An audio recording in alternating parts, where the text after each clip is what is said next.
that makes sense. It's a contemporary sounding translation, the Message. And so some people say like, that's too teenage and it's not like churchy enough for me. And I mean, I think you should just get over that if that's you. But if you can't, and you really want, if you really like the prayer book language, the Revised Standard Version, the RSV is personally my favorite translation. Oh, cool. I don't think I've ever read that one. Yeah, I don't actually care for the new Revised Standard Version. Neither did my loudest mouthed professor at Emory, whose job it was to sort of do this. Yeah, I'm a big fan of the RSV, but I think like if you're reading the Jerusalem Bible or if you're reading the NIV, fine. You know, the trick I would just suggest, and we'll talk about it really briefly today, is that a lot of people don't realize that there's I'm not talking about study notes. There's footnotes in the middle of the Bible. Like you can be reading along and there'll be a superscript and it'll push you down to the bottom of the page. And if it's a like an actually good note, it'll say like or or it'll say meaning of Hebrew uncertain. And that's letting you know that there's either translation options or that the translators had picked something that there could be ambiguity on, or they felt like they had to pick something instead of just giving you a Hebrew word that you couldn't read, but they're not sure it's right. I don't know if that makes sense. Now, if you have a study Bible, there might be notes at the bottom of the page. And I would discourage you from reading those because those are written by people who have like master's degrees. That's kind of astonishing, right? People with PhDs translate the Bible. Study notes come from people like me. Maybe. I mean, honestly, maybe. And a lot of times I read the study notes and they're awful. Like they're like confessional notes. They're not actually study notes. And that doesn't matter, honestly, which one you're reading. You can read the New Oxford Annotated Bible, which is like the definitive translation used in seminaries.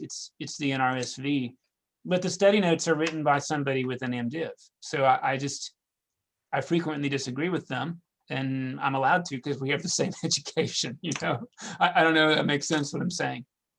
I'll show you in a second more of what I mean with the superscript notes, but any like translation should have the notes I'm talking about, like the textual notes.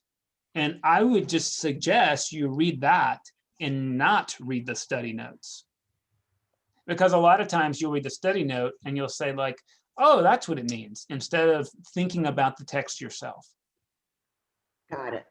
Thank you. If you ever like want to have fun, I happen to have, there's several commentaries out there, and I've got one called the New Interpreter's Bible. I'm happy to lend it out. I mean, it's a good Bible commentary, but it's not like it's definitive. It's like what somebody thought was important when they wrote it. And that person has a PhD and like, you know, is qualified, but it's not everything that's interesting. It's what they found interesting. And that's like an important mark to have in your head. Anthony, you were going to say something. Yeah, so I have one that I read actually with the Holy Strollers years and years ago. That's a translation and commentary by Robert Alter. Sure, and Robert Alter is like part of like the gold standard, and he's written a translation from Hebrew to English. It's different from the Jewish Publication Society, which I also recommend.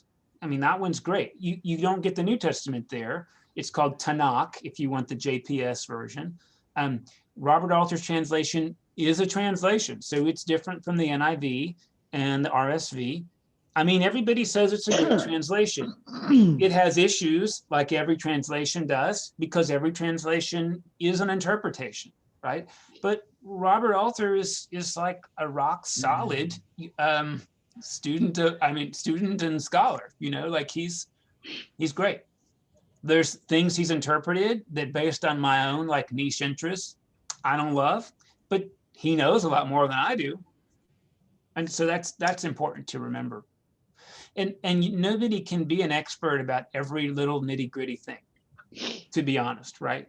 Nobody can. Is that helpful? Yeah. That was very helpful. Thank you. And it's a good reminder when we start out, like, why are there so many different translations? And that's because there's so many different options. There just are. I mean, there's options like how to render a phrase, or like how do you be true to poetry? And how contemporary do we want to try to approach it? And some translations are very wooden. Like they'll try to, they'll take a verb and they'll go one-to-one, but maybe the text has in mind something a little more figurative. So other translations might render it slightly more figuratively. When you read the King James or New King James, that you're reading into a translation that frankly is no longer like a way of speaking that is no longer spoken. That. And people like that. I would tell you the same with the RSV. The RSV is pretty like a little more erudite. That is, it uses like turns of phrase in English that the average person doesn't say. That's why I like it, because I studied for the GRE, and it doesn't go around using words like bedizen and churl, but it does use words sort of on those sometimes words like that. And I like that because I studied those words, like I don't want to lose them. Is that helpful? What I always think is interesting is when, and I'm trying to not do this too. Like I said, I have issues with every translation that I read based on like some niche study that I read, right? So like I may say like, oh, look what a bad interpreter, they rendered that one word that way, they shouldn't have rendered it. But keep in mind, they've done like huge swaths of text, and I've read a bunch of articles about like one sentence. And nobody's got time to do that for everything. I mean, Robert Alter included, and he may have read everything I read and came to a different conclusion. I mean, so that's okay. So, what typically happens though is people say like, I want to know what's a good translation. I'll look for a verse I memorized when I was a kid. And if the translation says, for God so loved the world, he gave his only begotten son, it's a good one. Now, if it says something different from that, it must be bad because I didn't memorize it that way. I mean, there's a little bit of laughter, but a lot of our translation actually works that way. Even though William Tyndale was burned at the stake before the Reformation, his translation of the Bible was so influential that people still render phrases the way he did. Yea, that I walk through the valley of the shadow of death. That's William Tyndale. When I read it and it says, even though I walk through the darkest valley, I say, why did you do that wrong? Yea, that I walk through the valley of the shadow of death. Like that's the right one because it's like poetic and it's iconic, and we're all that way to an extent. Lila, you're saying something, but we can't hear you. I mean, your mouth's moving, but your mic's off.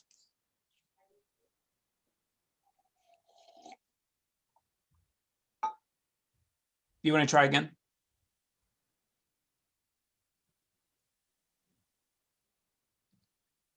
William Tyndale got burned at the stake because he translated the Bible into English, and the official church language was the Vulgate, it was Latin. So what's funny, right, is that, anyway, that was against the law. You could lose your life for doing that, and he did. That was pre-Reformation. That's the end of the 1400s, William Tyndale. Yeah. Any other questions about translations? Like I said, there's not a good or bad one. Well, I mean, there's two not to use, but otherwise, like, go for it.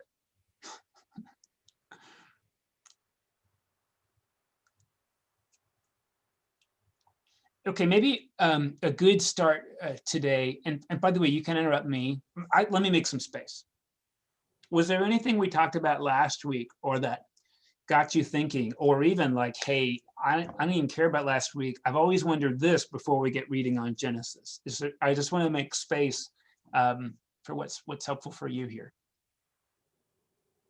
Claire, go for it, please. Hi.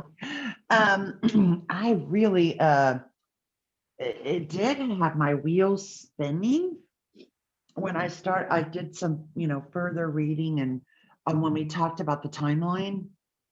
And it actually, I don't know why, but something about what we talked about last week, it hit me that there is so much in the quote Torah and the old original Old Testament Hebrew that they were not in the land.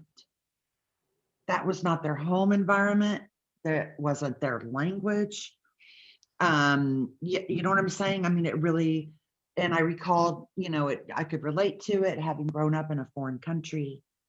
And those, attempts at being American and following my parents' American church, but attending the Roman Catholic Church and, all this kind of stuff. And it really is profound when I consider that a lot of what I'm reading in the Bible, what we read today, they were foreigners in a foreign land when they were writing it. And that's just profound to me. Yeah, thank you. Thank you.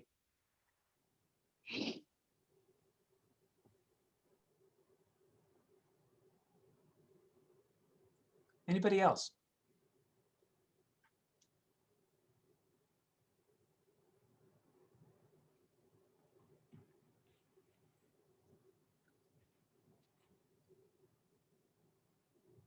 Well, maybe I can offer you a couple of apparati that scholars use when they do Bible study, like at the academic level. And the first is to introduce you to these two words. The first is exegesis, and the second is eisegesis.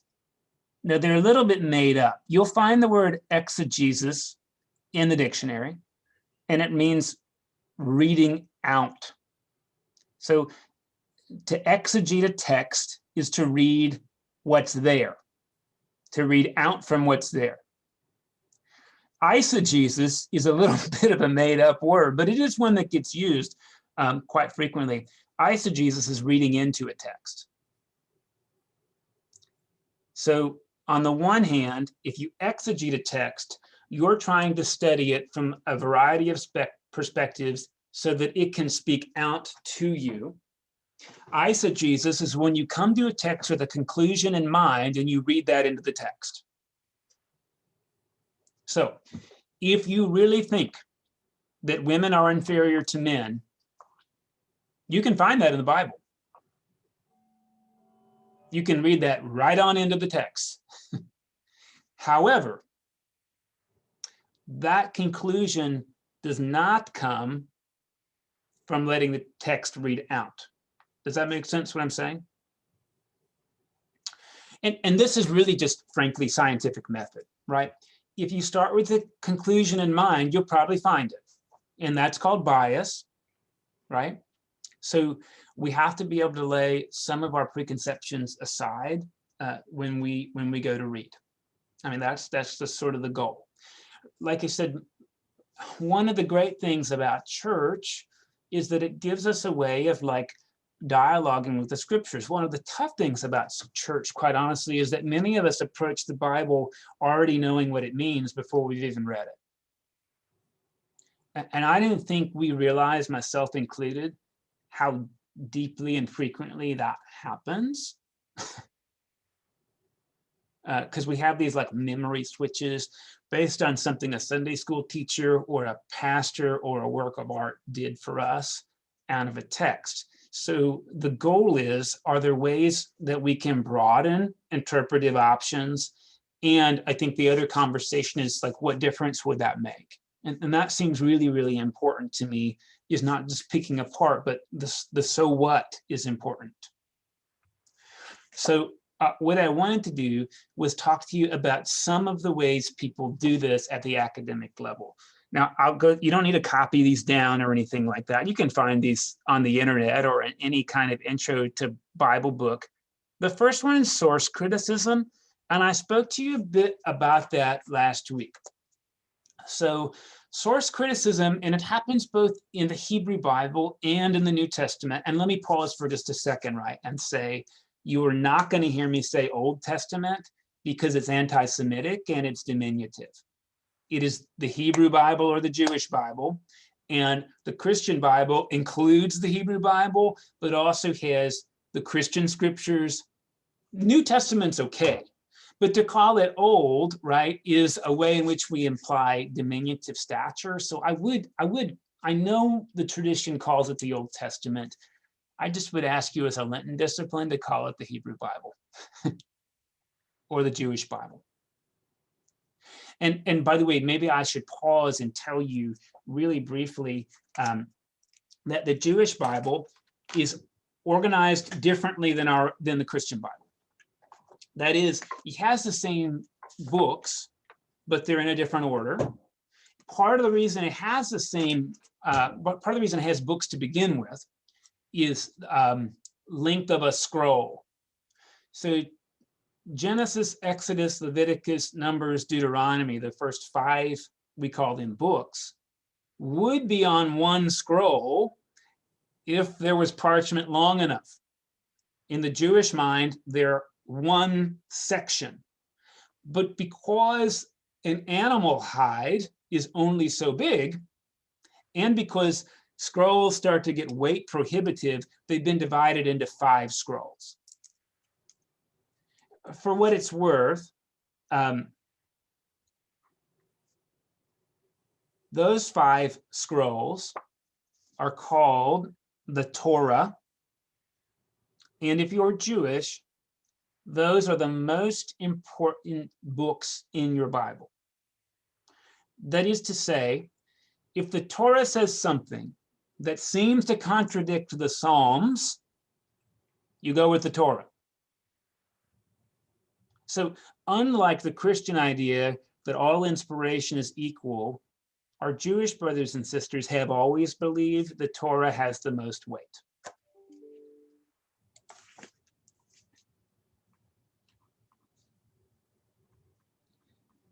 The next group of scriptures in the Hebrew Bible is called the Navim,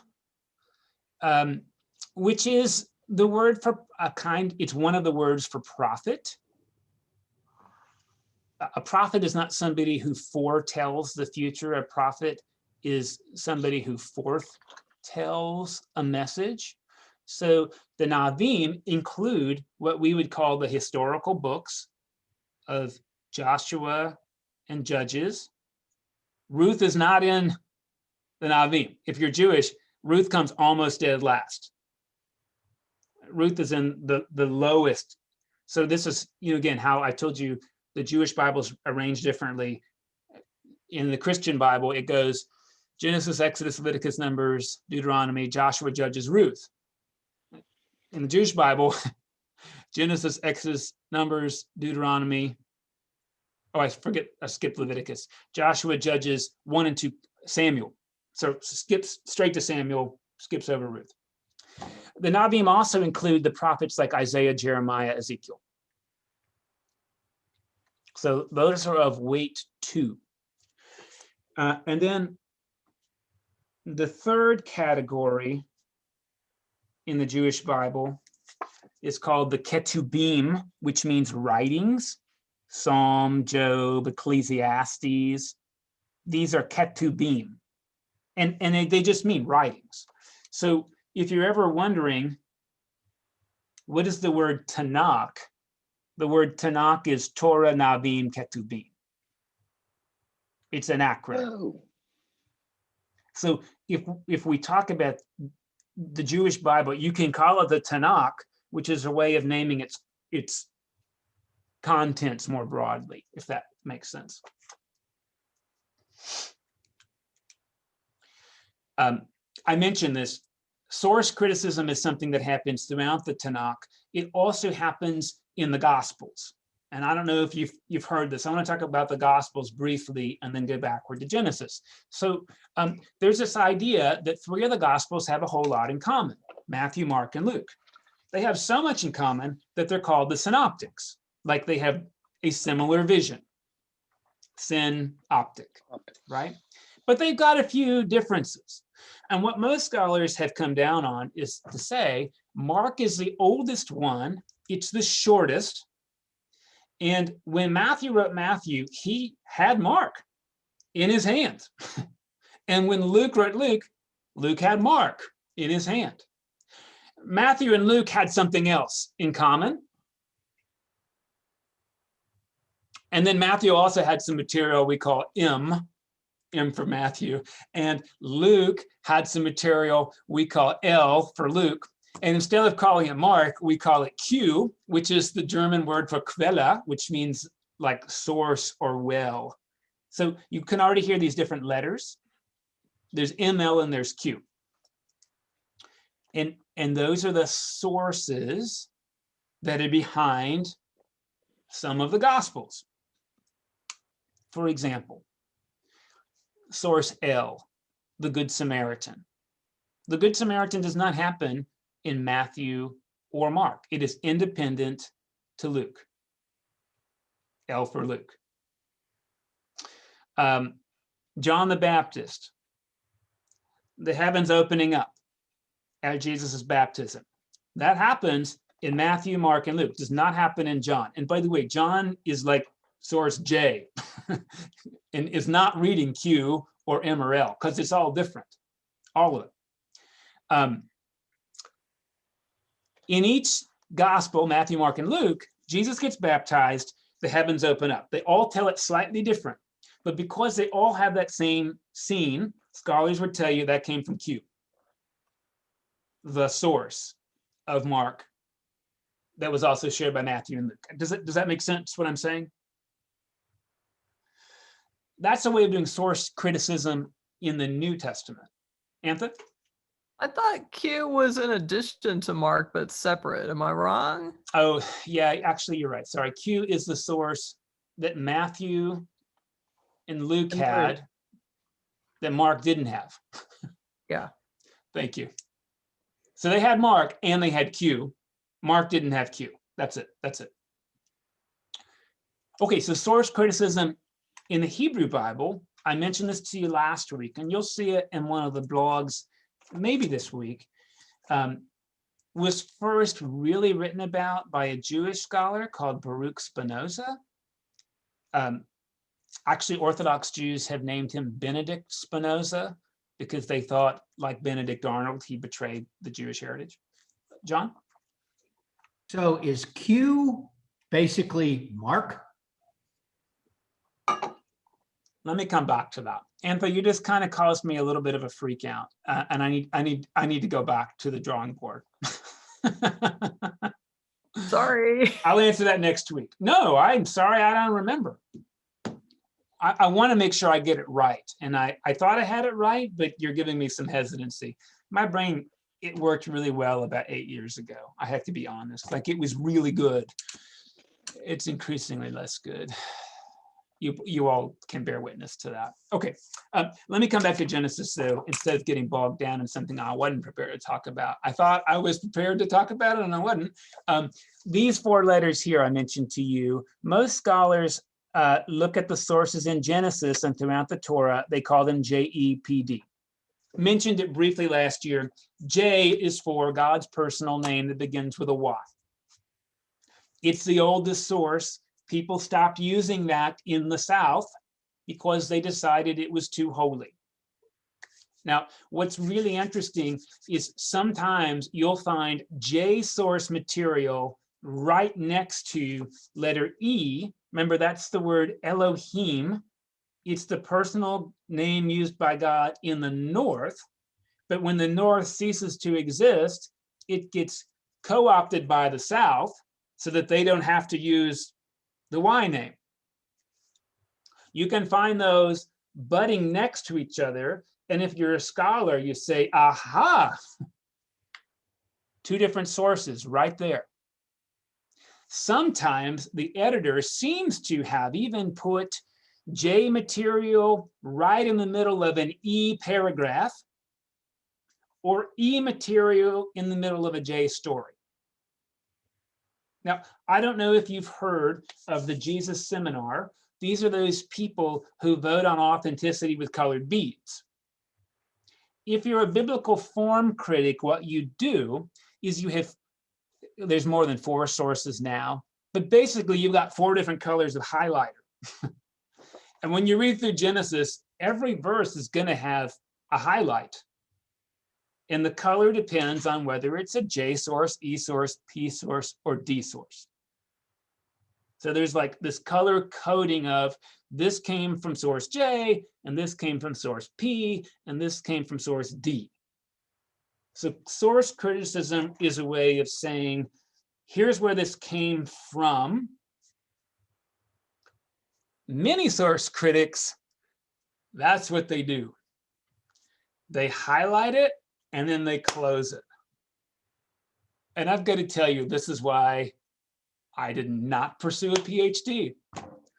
Because to me, you do that so that you can do something else. But if you're really a source critic, you just do that. So to me, the source criticism is really interesting because it tells you some nuance about what it is you're reading. I'll just give you an example that you're going to read about.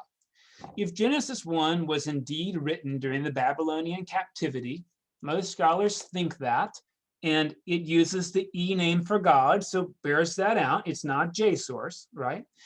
In Genesis 1, God speaks and things separate out. Creation is very intentional. God wants it to happen. Everything is considered good. And God calls everything good at the end of each day.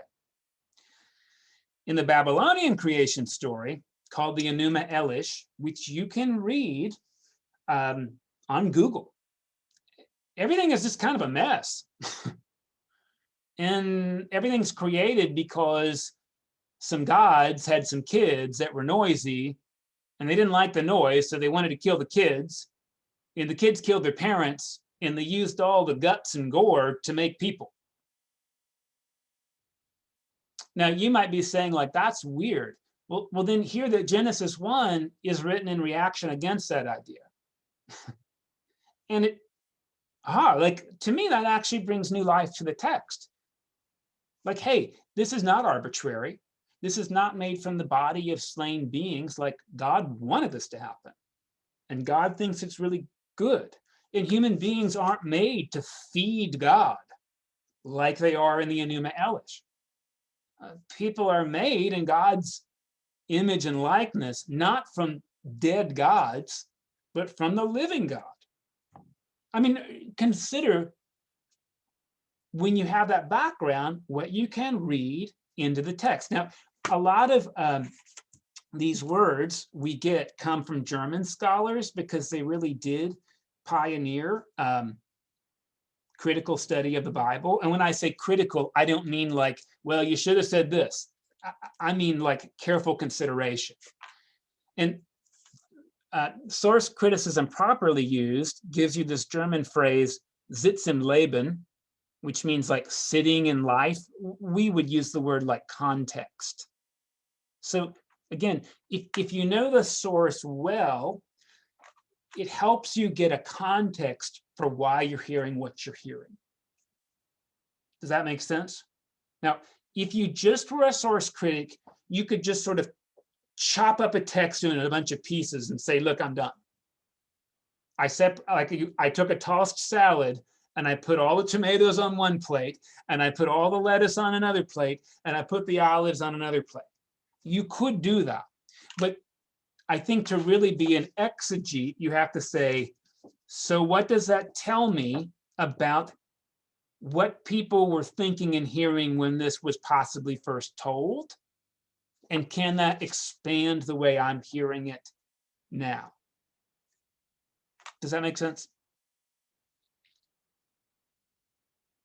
So that's source criticism. Like I said, happens in the New Testament. I mean, it even happens in 1 Corinthians, because most scholars will tell you 1 Corinthians is a pastiche of at least 3 different letters that's been put together into one. Some people get really excited saying, like, I know this part came from Paul's first letter and this came from Paul's third. I don't find that really exciting myself. But in Genesis, I think it's really interesting, particularly because what you'll see in some different sources are some different beliefs behind text. Like when you read the Jacob story, when Jacob goes across the river and wrestles with this thing, if it's from the oldest source, he may be wrestling like against a river demon. And there's a very convincing article about that by one of the most convincing German scholars. But immediately it turns to a different source in which there aren't river demons. I mean, that's the interesting thing. John? So you've described JE. Are you going to describe PD, or did you and I just missed it? Yeah, I'll just revisit him really briefly. P stands for the priest source. So it's most interested in things like cultic ritual and cultic practice. Easiest example, when you read the J source in the flood story, Noah brings 2 of every kind of animal onto the ark. But then like 3 verses later, he brings 7 pairs of every clean animal onto the ark. What's a clean animal? That hasn't shown up. It's in later P material. Clean animals are the ones that keep kosher, that are okay with kosher. Those are ruminants. And you probably know this, that there's like 4 animals that seem like they should be kosher that they're not. The camel is one of those animals. Do you know why it is not kosher? It doesn't have a hoof. It's got like toes, like it's got paws, like a dog does. So you can't have it. I mean, even though camels are ruminants, they don't have a hoof. Bunnies are ruminants, but you can't have them. They don't have a hoof. The rock badger, the delicious rock badger. See, you only had to forbid people from eating animals they wanted to eat. So the rock badger has to be delicious. The horse shows up in a different one. You can't have the horse because it doesn't have a split hoof. It's just got a hoof. Horse is a ruminant, but you can't have it. And the last one's the pig. It's got a split hoof, but it's an omnivore. It's not an herbivore, so you can't have it. So only 2 of each one of those came on the ark. Lila, everybody thinks Genesis 1 is an E source, not a P source. D is called the Deuteronomist, like the second law. Like if you've read Genesis, Exodus, Leviticus, and then you read Deuteronomy, it's like, I just read that already. You did. It's Deutero means second, nomos means law. It's like the remix, to put it in like hip hop terms. Most people think it's the scroll Josiah found during his reign, and then he had a big religious reform because he realized he wasn't doing what he was supposed to do. And maybe Josiah found that scroll because Hilkiah the priest wrote it and gave it to him and said, "Look what I found." I mean, yeah, nobody really knows, but it's got a slightly different nuance. And by the way, there's phrases that show up here in these different sources. So it's not just that they use different names from God. Each source actually has like a lexicon that can be unique to them, and sometimes a sentence structure. For example, like in Deuteronomy, God always does things with an outstretched hand and a strong arm. That particular phrase happens over and over and over again in Deuteronomy. You don't see it in Exodus. That helps people figure it out. Now, you may not key in on that phrase because you're not reading the Hebrew scroll. I mean, in Hebrew, it's easier to spot this phrase happening again and again, but it is there in English. A mighty arm and an outstretched hand. I think that's another way it gets translated. Okay, another kind of criticism people use is called historical criticism. And that sort of speaks for itself, right? That's the thing that like anthropology and archaeology help out with. And by the way, if you're really interested in understanding like the archaeology and anthropology of the Bible, the best book, in my opinion, you can read is The Source by James Michener. It's historical fiction, but he paid really high dollars for his research. And every single story in there is just depressing. I've got to warn you. But I did read that in divinity school. And you're going to read it and think, these people were not. I mean, James Michener is acting like these people were polytheistic. Yeah, they were. That's the interesting thing. So please don't think that people in ancient days practiced religion like we do. And James Michener is there to deliver you from that presumption.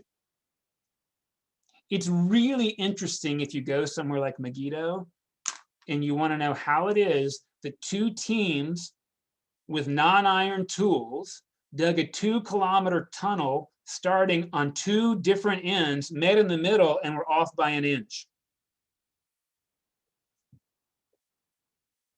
Because that happened at Megiddo. We went there. It's pretty cool. It's an engineering feat. I mean, really. Other historical criticism stuff, right, is that we continue to discover things, you know, and part of it has to do with like, what's the difference between the Iron Age and the Stone Age? And a lot of us just take for granted that people could do things that they couldn't do.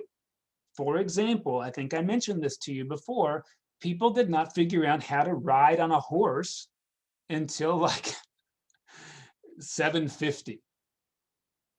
Wait a minute, there were chariots. Yeah, there were, but people didn't know you could ride on top of the horse. They thought horses were like oxen and all they could do is pull carts. And chariots, you see them in the movies like Ben-Hur. I mean, chariots were crap when they first came out. I mean, consider they're all made out of wood and they don't have steel. They're using like pig iron, which is really kind of weak, especially when it goes over bumps. I mean, you couldn't take a chariot a long distance or it would just break into pieces. Chariots were really just movable archery platforms so that people could run at you with their board that had some nails sticking out of it. They didn't have swords. Only princes had swords and they were real floppy. And the horses would kind of retreat so you could keep shooting them with arrows. So that was the deal with the chariot. And you didn't even necessarily ride the chariot up to the battle because it might have broken. You might pull the chariot up like a rickshaw and then attach it to the horse. We just don't think about stuff like that. Mainly because in movies, it's depicted that, hey, Judah Ben-Hur gets in this chariot and rides against Messala, and he did. But that was that was like in the Second Iron Age, not in the Stone Age. In the Stone Age, there were like ropes and like hand-hewn boards.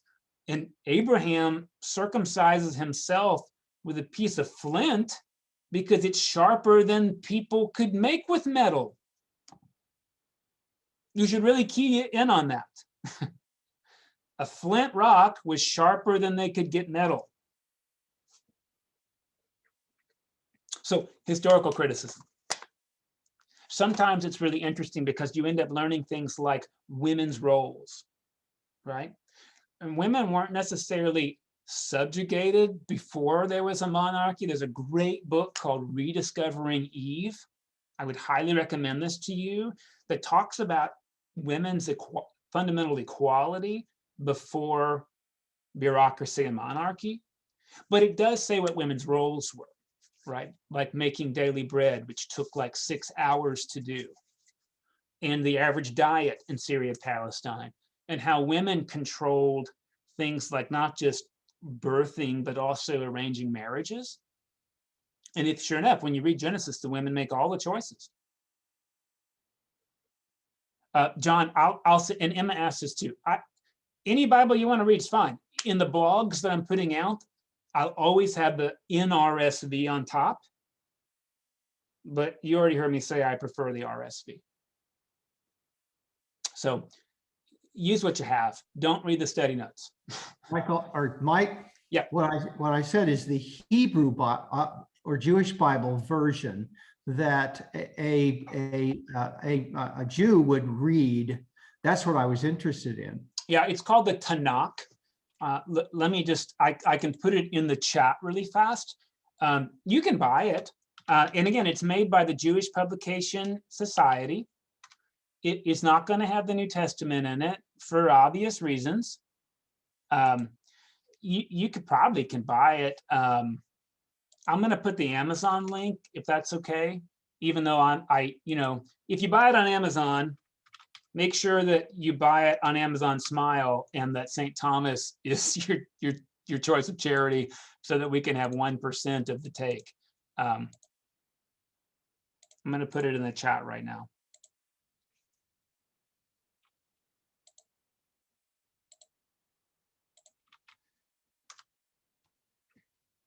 Okay, there you go. Okay, so I hope that's clear what historical criticism is, and it's always changing and evolving, frankly, as we find more stuff. And sometimes it can really expand also. The sitting in life, the Sitz im Leben, right, can be expanded by historical criticism. There are people, and you should know this, that especially like in the 1800s, early 1900s, that had a archaeological spade in one hand and a Bible in the other, and they went to practice biblical archaeology to prove it all happened like it says. They were really mixed results, just to tell you. Okay, a third kind of criticism is called redaction criticism. A redactor is an editor. So redaction criticism is really saying, like, how did the editor take these sources and join them together? And to be honest, I'm better at explaining this, I think, with some New Testament reflection. Basically, what Mark does is it has a bunch of bricks. Each brick is a story about Jesus. Mark builds a structure out of bricks, but Mark also puts mortar between the bricks. Matthew and Luke use some of the same bricks, but they might put a brick in a different place sequentially or chronologically than Mark did. And they might also have Jesus introduce that story a slightly different way. Here's an example of some mortar. In Matthew, Jesus says, "Blessed are the poor." In Luke, Jesus says, "Blessed are the poor." No, I did that wrong. In Luke, Jesus says, "Blessed are the poor." In Matthew, Jesus says, "Blessed are the poor in spirit." The brick is "Blessed are the poor." The addition is probably the mortar, or else Jesus said, "Blessed are the poor in spirit," and Luke chipped a little bit of that brick off. Does that make sense what I'm saying? By the way, it's not like Matthew or Mark sinned in doing that. They're building a portrait of Jesus based out of little stories, and they're painting different portraits for different audiences, like any storyteller would do that's worth listening to.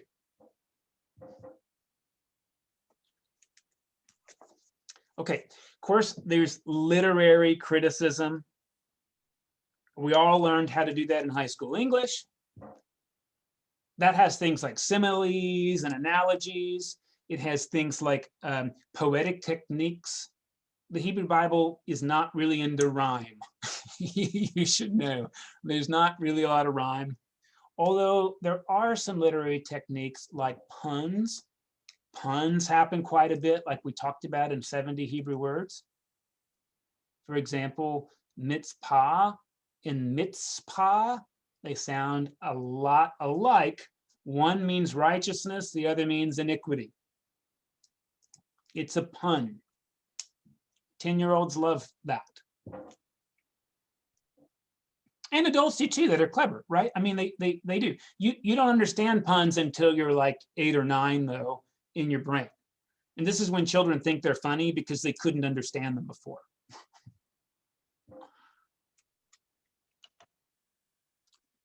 Other literary criticism are things like parallelism in poetry. Instead of rhyme, think of it as rhyming ideas. Or the word chiasm, ABBA. It's not a rhyme scheme, it's like a sense scheme. Like kind of making a sandwich where the slices of bread express a similar idea and the two meats inside are similar. There's all kinds of fancy words for that. Sandwich is the easy one, but you can hear words like ring that go like ABCD, CBA. Like they can become complicated, and that's all literary criticism.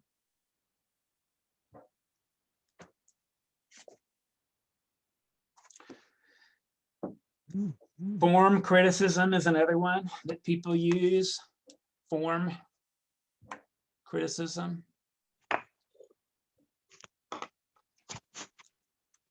honestly, there's a lot of overlap between that and literary criticism, depending how you read. But the most famous form critic is a guy called Hermann Gunkel.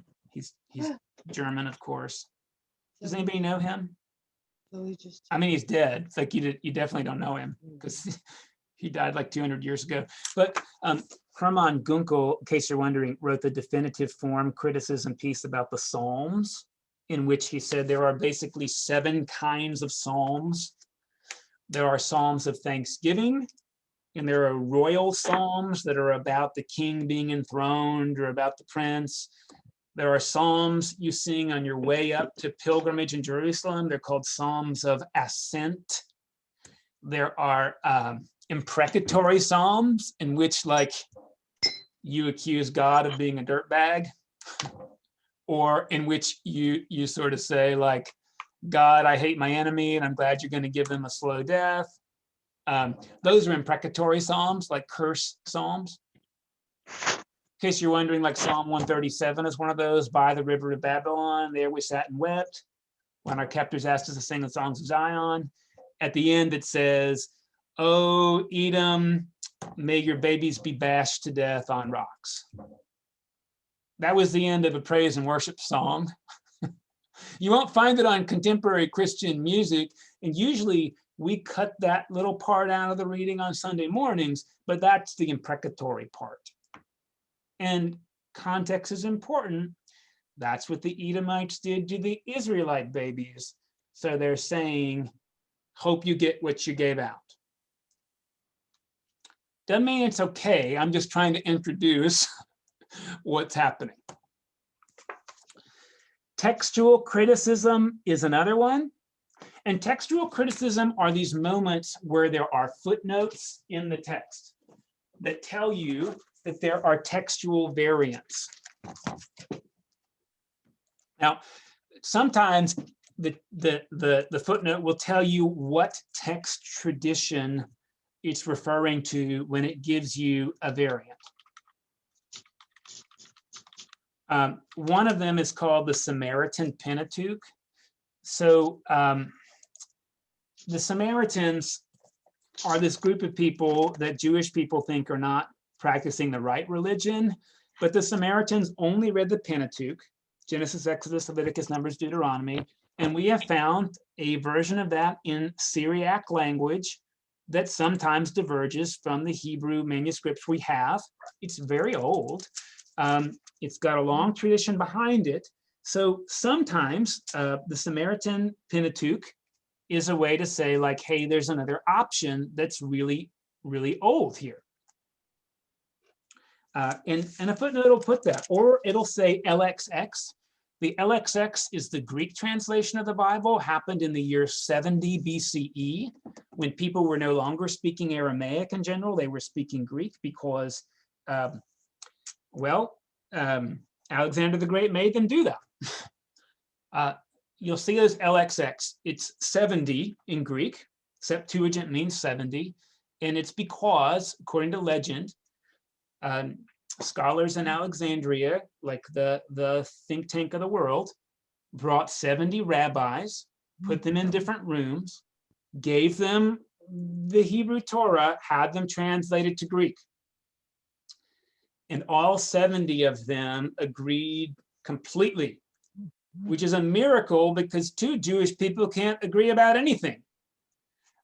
And that's really how the story's told, like even by the rabbis. Like they acknowledge that they love to disagree. And if 70 people agree, it's a miracle, so much so that some people said that the Greek version of the Hebrew Bible is superior to the Hebrew one. You may be interested to know that anytime the New Testament quotes the Hebrew Bible, it quotes the Septuagint, not the Hebrew text. That matters because when Jesus is born of a virgin, in Hebrew, there's not a sexual category for a woman. There's a young woman and there's an old woman. Virgin in Hebrew means young. In Greek, there is a sexual category for women, that is, never had intercourse, have had intercourse.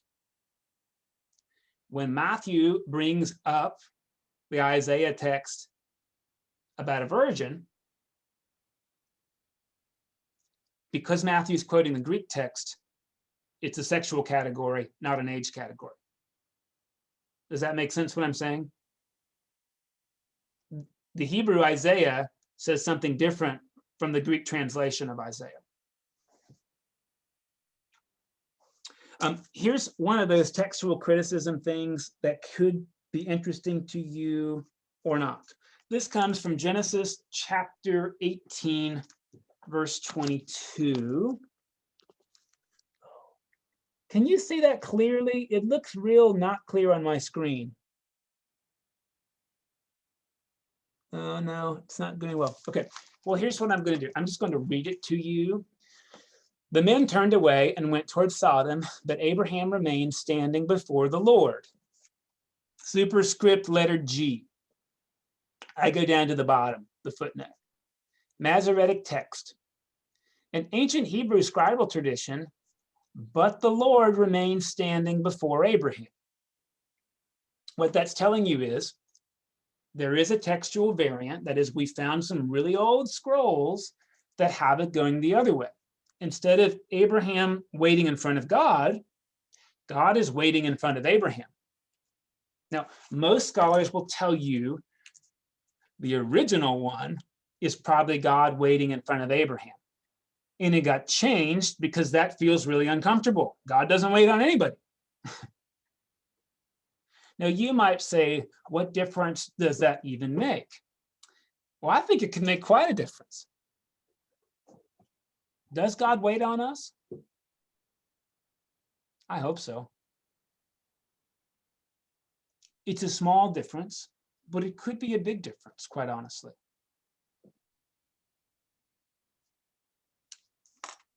Textual criticism. You'll find it also, you know about Joseph's coat?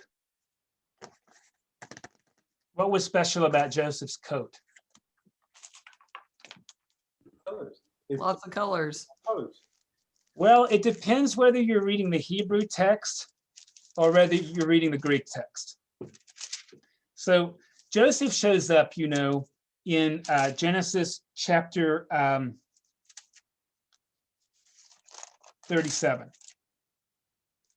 And what we learn is that his father made him a richly ornamented robe.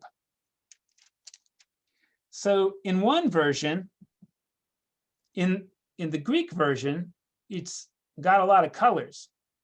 But in the Hebrew version, it probably means it had long sleeves. Now you may say, who cares? Well, that one probably isn't that important, but it is good to know that long sleeves is the Hebrew version and many colors is the Greek version.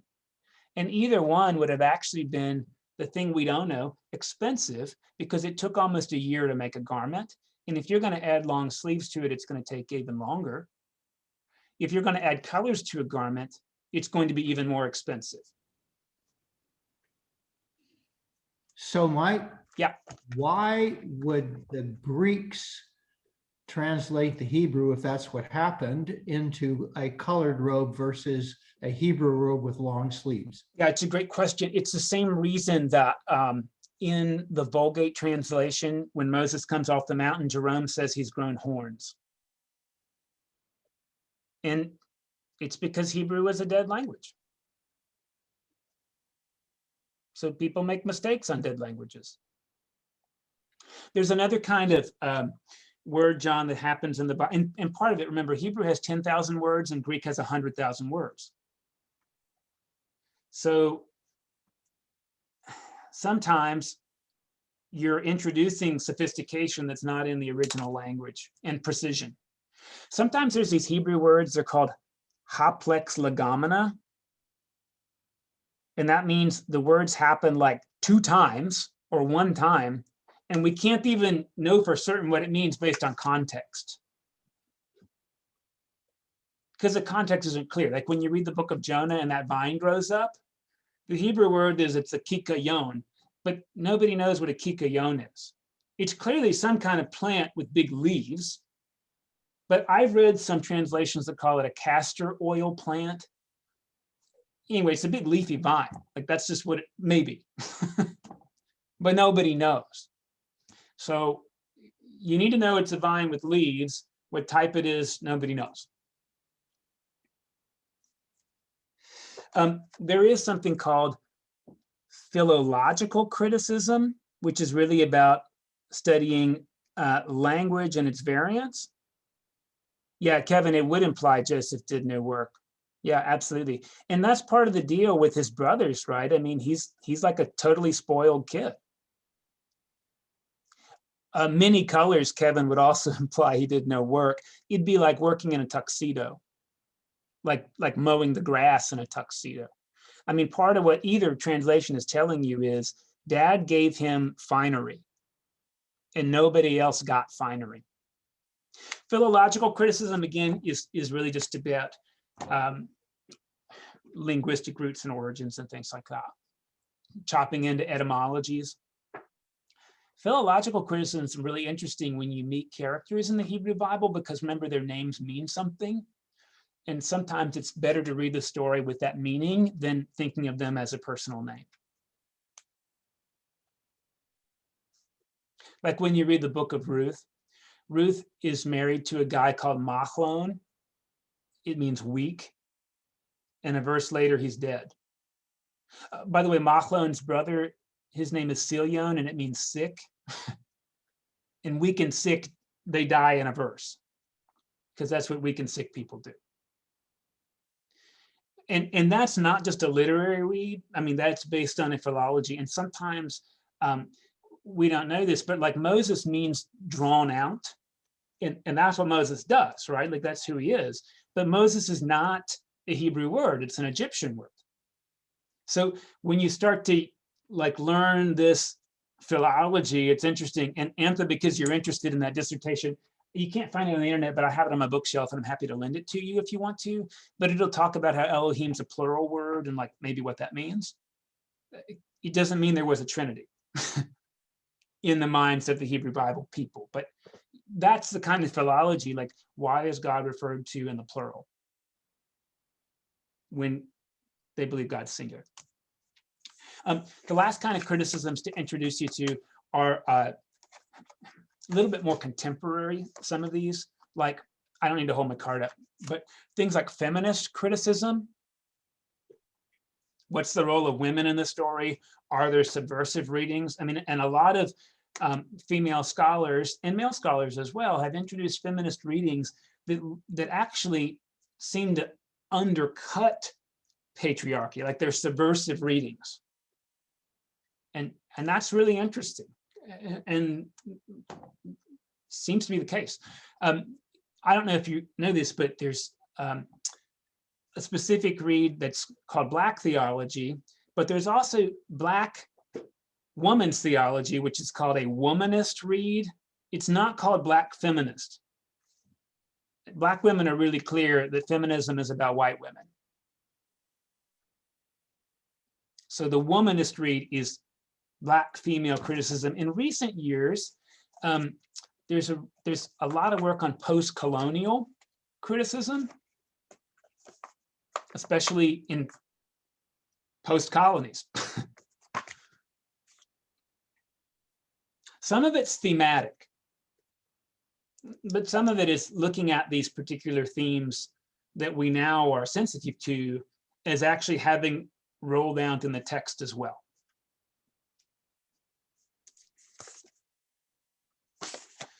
I think that was what I wanted to say. Now, obviously, there's things like psychological criticism, right? And so you can go and have a psychological read, or you can do a Jungian analysis of stuff, right? Like I'm not a Jungian, but like if you know that, you can read for archetypes and you can read for shadows. Lots of people love to do Freudian analysis of the text, which is at least entertaining. I don't know if it's life-giving, but it's really fun. In case you're wondering, everything's probably about sexuality. Yeah, and if you don't think so, it's because you're repressing that. Anyway, That's what I love about Freudian analysis, right? It's like you can't resist it. If you resist it, it's because you're resisting it. That's so funny, Mike. Those are honestly the major critical tools you would read. So like if you took a class in interpretive methods, it would be all about these and looking at how they play out and then trying to develop those methods. And quite honestly, sometimes you get to use multiple methods on a text.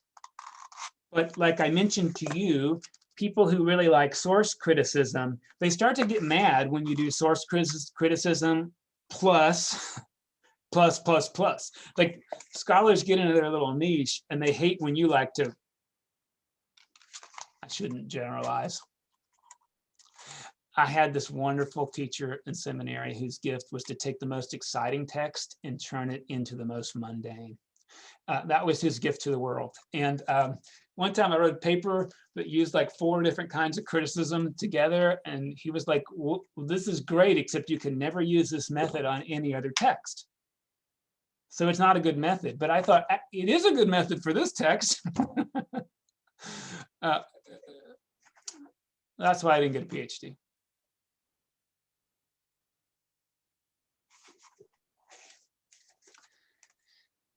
Is that helpful?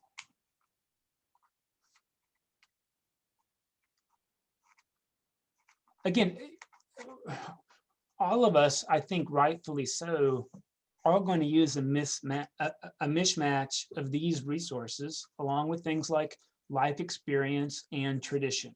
So like I didn't introduce to you that a number of scholars also consider the tradition of interpretation when reading a text. That's important, right? But part of what we have to ask is which tradition? Are we only looking at Christian tradition, or are we willing to look at overtly heretical tradition, like Gnosticism or the Karaites if you're Jewish? Most of us don't realize, and I've got a sample of this in here, although if I hold it up, I don't know if it'll still do it justice, but I'm going to anyway.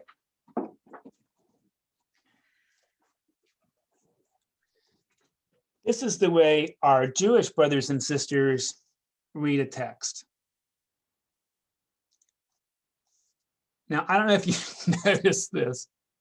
There's like a lot of things happening on the page. There's the text of the Bible. There's commentary by rabbis. There's more of that than there is text from the Bible. There's commentary on rabbinic commentary. And sometimes there's something called midrash, which is like legends that fill in gaps in the narrative. Like if you've ever heard of Lilith. Lilith was the first woman created and she didn't get along very well with Adam, so God made Eve. That's a Jewish midrashic tradition. I'm not saying it's But of right. course it got removed during the Christian decision of what goes in the Bible, right? Well, no, and Jewish people never thought it belonged in the text, but they didn't put it in the text. They just read it right next to the text. And they still do. Got it. What's great about reading this way, if you're Jewish, is that they purposefully include rabbis who disagree with each other. So there's not like a normative rabbinic read next to the text. There's like Rabbi Gamaliel says blah, blah, blah, but Rabbi Akiva says blah, blah, blah. So Mike, where can we read that if we were interested in reading that? Well, you can borrow mine if you want to. It's just called the Gemara. And the Gemara is like, just to give you an idea, right? The Bible is the 60 volume one. Yeah, that's right. So the Bible's this big. The Talmud is like this big. That's like the rabbinic commentary. And then the Gemara is like 2 shelves on a bookcase. And then if you want to buy the Midrash alone, that's its own thing. I've got these two parts of the Talmud here. This is the Babylonian Talmud, and it's got the Gemara in it as well. And you'll notice it is, I don't know if you can see that, it's in Hebrew, but there's an English kind of equivalent next to it. So what you need to do is go like Jewish bookstore shopping. I didn't encounter any Jewish biblical criticism until I went to a Jesuit theological school at a Catholic university, and I was like 20.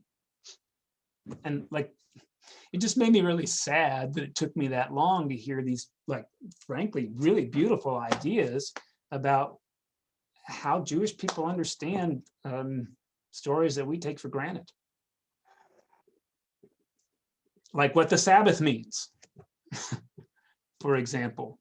I'd always heard it just means like resting, but it's not the Jewish understanding at all.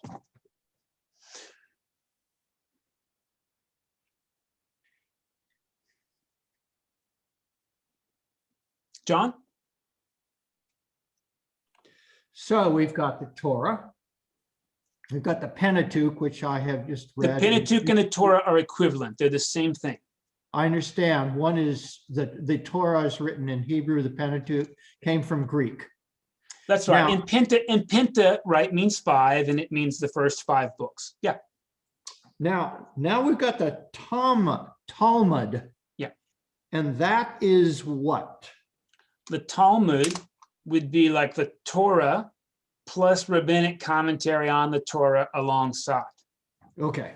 The Gemara is commentary on the commentary. Now, you may be interested to know that in Jewish tradition, when God revealed the Torah to Moses on top of the mountain, God actually revealed 2 different Torahs. The one that was written down, that's the one we have, and then something called the oral Torah, which Moses told his children, told his children, told his children. The rabbinic tradition is, hey, like the Talmud is the oral Torah. So it's pretty important. I have no idea. Rest, salvation. I don't know.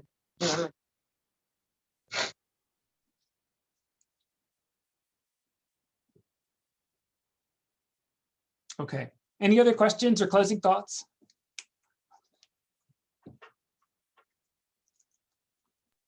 I know we're all, I'm getting in the car to come to actual physical church for the first time. I want to say this is very helpful and enlightening because I think that, in our traditional study of, quote, the Bible, we are missing so much of what actually was written to even get it to the version that we're. So it's kind of like reading a recipe and not having your grandma teach you how to make the recipe. And so this is really helpful for me. Thank you. And maybe it's worth me mentioning too that I just read an article this week about how preachers do a disservice to their congregations because, like there's been like DNA comparison between Hebrews and Canaanites, and like they're the same. So it's not like there was like some unique Hebrew people that came out of the Canaanites. And what do you know? The people you tend to have the strongest disagreements with are the ones that you're most similar to, like your family. That's why God created friends. It's the family we would have picked for ourselves. Anyway, I hope that's helpful. So when you hear like this whole idea about like chosen people and called down people, they're not like some kind of unique DNA. They chose to carve themselves out from other Canaanite tribes. I mean, that's an interesting bit. John? One more question. So the Mishnah is the oral Torah, Mhm. and the and then there's the Torah, which is the Hebrew first 5 books of the Hebrew Bible. Yeah. How different are they? Well, I mean, they're not in anything alike. The Mishnah is the commentary on the Torah. But I thought the Mishnah was just the oral version of the Torah. Yes, and basically it like goes parallel with the Torah to kind of tell you like the background to the Torah. I mean, here's the easiest example of part of the oral Torah or Mishnah is that there's this word, you can't boil a kid and its mother's something, right? And if you read it philologically and even a literary read, it probably is the word fat. You can't boil a kid in his mother's fat. But the three consonants can also be read as milk. And that's where this whole prohibition against eating meat and dairy comes from. And when you ask, like, well, why did you choose to make it milk instead of fat? The answer is it's from the oral Torah. The oral Torah says you're supposed to understand that it's milk, not fat, even though historically, critically, philologically, it's probably fat. Is one more is one a higher hierarchy, if you will, than the other? In other words, is the written Torah, if it comes down to two different versions of a story, which one would be the version that? Well, the Torah is always what you go off of. But again, like the oral Torah is like in the wings, sort of telling you what to do with that. And by the way, there's no oral Torah today that's like the domain of rabbinic secret. That's all written down now.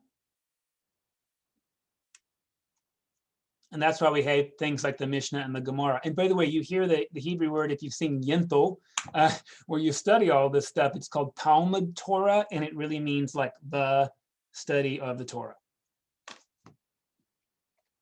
Okay, I'm gonna call it for today. Next week, you'll have seen at least 6 harebrained blogs of mine that'll get us through Genesis chapter 1 and some other thoughts. And so really what I want to hear is your reactions and what this is doing for you. Reminder, if you delete the emails, that's great. But if you hit unsubscribe, I can't resubscribe you to the parish email list. So you probably don't want to do that. You just want to delete. Okay, see you next week, if not before.